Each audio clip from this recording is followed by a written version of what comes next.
Corona virus है जो कि वैश्विक बीमारी है। ये चैलेंजेस तो अभी आज पूरी दुनिया में देखा जा रहा है। हमारे देश में भी उसके जो केसेस हैं वो नंबर ऑफ़ केसेस बढ़ रहे हैं और ये बहुत ही चिंता का विषय भी है।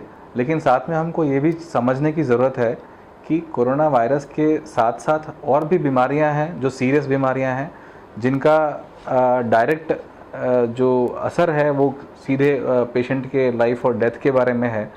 तो वो सब बीमारियां हैं जिनको हम अछूता नहीं रख सकते, जिनको हम जिस पे हम लापरवाही नहीं कर सकते, उनका भी हमको इलाज करते रहना है। कोरोना वायरस एक बहुत तेज़ी से संक्रमित फैलने वाला संक्रमण है जो कि नॉर्मल लोगों में भी हो सकता है और जो इम्यूनो कॉम्प्रोमाइज पेशेंट हैं, जैसे कि स्पेशली हमारे विभाग में कैंसर स्पेशलिस्ट हूँ मैं, तो हमारे जो कैंसर पेशेंट्स हैं उनको इन्फेक्शन होने का रिस्क और भी ज़्यादा है। लेकिन उसके बावजूद भी जो कैंसर से इटसेल्फ कैन कॉज डेथ, सो उसके लिए अगर हम ट्रीटमेंट नहीं देंगे बराबर सही समय पे तो वो मोर्टेलिटी को और बढ़ाएगा। तो इस अभियान में हम लोग को ये चीज़ ध्यान रखनी है कि हमारे पेशेंट एक तो कोरोना संक्रमण से भी बचें और दूसरा उनकी जो बीमारी है जिसकी वजह से इनका इलाज चल रहा था और ये कोरोना काल में कोरोना के वैश्विक जो प्रॉब्लम्स अभी जो ट्रैवलिंग का इशू है, पेशेंट बहुत दूर से नहीं आ पा रहे हैं, उस सब अवस्था में उनका जो ट्रीटमेंट है वो डिले ना हो।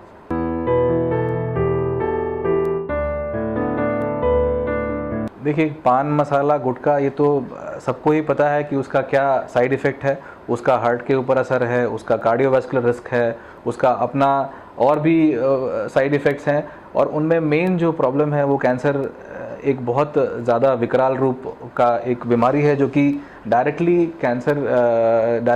पान गुटखा बीड़ी सिगरेट से संबंधित है। इसके ऊपर रिसर्च भी है, उसमें देखा गया है कि 8% डायरेक्ट एसोसिएशन है अल्कोहल का और स्मोकिंग का, having said that to become a cancer in those patients। तो वैसे भी हम लोग उसके बारे में पहले से ही लोगों को जागरूक करते हैं। पेशेंट तो तब बनते हैं जब वो हमारे पास आते हैं, लेकिन वैसे भी हम लोग कुछ सोसाइटी में ऐसे कार्यक्रम करते रहते हैं या ऐसे अवेयरनेस प्रोग्राम करते रहते हैं जिसमें हम तंबाकू से होने वाले जितने भी साइड इफ़ेक्ट हैं उनको हम बताने का प्रयास करते हैं। हम लोग अपने यहाँ भी जो कुछ मोटिवेशनल स्पीकर्स को बुला करके भी बातें करते रहते हैं। कुछ हम खुद जा कर के कम्युनिटी के अंदर ये बात स्प्रेड करते हैं कि इसका साइड इफ़ेक्ट है, इसका अपना आपके जीवन के ऊपर इसका असर है। आपको कैंसर होगा तो वो एक लाइलाज बीमारी का रूप भी ले सकता है जो कि आपको आपके पूरे परिवार के लिए भी ठीक नहीं है। तो गुटखा पान बीड़ी सिगरेट का जो दुकानें हैं उसको खोलने का जो निर्णय है वो तो गवर्नमेंट का अपना एक राजनीतिक मुद्दा है और अलग मुद्दा है।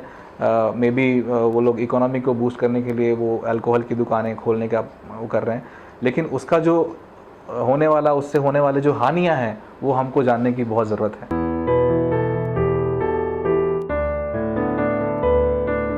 जैसा मैंने बताया आपको कि जो हमारे कैंसर पेशेंट होते हैं वो इम्यूनो कॉम्प्रोमाइज़ होते हैं। इम्यूनो कॉम्प्रोमाइज़ का मतलब होता है उनके शरीर की इम्यूनिटी बहुत कम रहती है। तो जो इन्फेक्शन रेट जिस तेज़ी से हमको नॉर्मल लोगों को वो इन्फेक्शन हो सकता है, उससे कहीं ज़्यादा तेज़ी गति से कैंसर मरीज़ों को हो सकता है।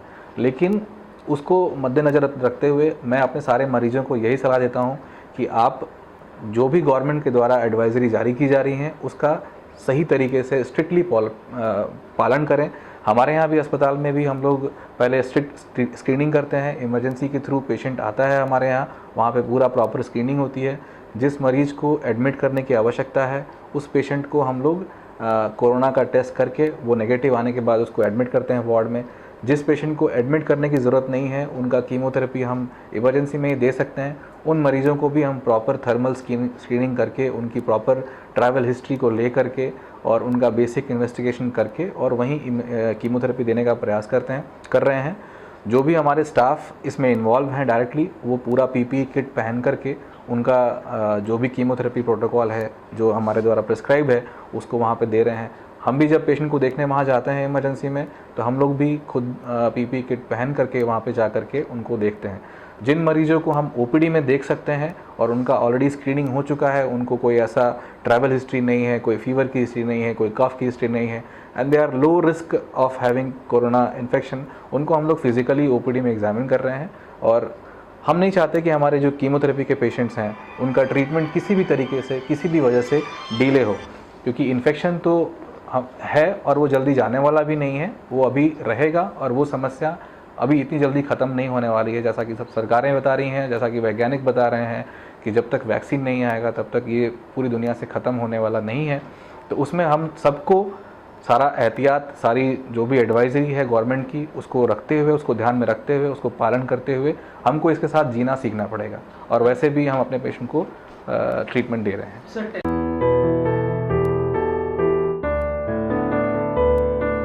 टेलीमेडिसिन, टेली कंसल्टेशन के बारे में अभी गवर्नमेंट ने कुछ दिनों पहले ही अभी एक लॉ पास किया है और उसने गवर्नमेंट ने टेली कंसल्टेशन को मंजूरी हमारे देश में दी है।